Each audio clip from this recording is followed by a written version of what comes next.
Sir, மகர ராசிக்காரர்களுக்கு இந்த தமிழ் புத்தாண்டு எந்த அளவுக்கு சிறப்பான பலன்களை கொடுக்குருக்கு? 12 ராசிக்காரர்கள்ல எந்த ராசிக்காரர்கள் இந்த சனி பெயர்ச்சி, குரு பெயர்ச்சி, ஏழரை சனி புத்தாண்டை எதிர்பார்த்து காத்திருந்தார்களோ இல்லையோ, இந்த மகர ராசிக்காரர்கள் ரொம்பவே எதிர்பார்த்து காத்திருப்பாங்க. கிட்டத்தட்ட கடந்த ஒரு 8 வருடத்தில் எந்த கிரகம் பெயர்ச்சியா இருந்தாலும் நம்ம வாழ்க்கைக்கு ஏதாவது மாறிடாதா, நம்ம வாழ்க்கை ஏதாவது ஒரு இடத்துல நோக்கி ஓடிடாதா அப்படின்னு காத்திருந்த ராசி மகர ராசி. அதுக்கு காரணம் ஏழரை சனி.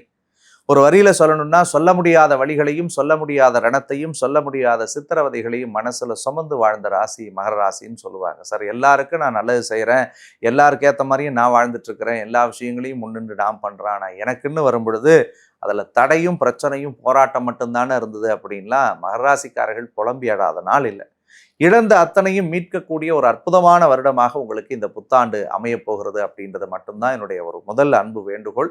மகர ராசியையே குரு பகவான் வைகாசி மாதத்திற்கு பிறகு பார்க்கிறாருமா. கிட்டத்தட்ட 12 வருஷத்துக்கு பிறகு மகர ராசிக்கு 3ஆம் அதிபதியும் 12ஆம் அதிபதியும் உச்சமடைந்து அவருடைய ராசியை சமசப்தமா பார்க்குது. அப்படி பார்க்கும்போது இந்த 7.5 சனியில மகர ராசிக்காரர்கள் பட்ட எல்லா வழிக்கும் ஒரு தீர்வை இந்த புத்தாண்டு கொடுக்கும்.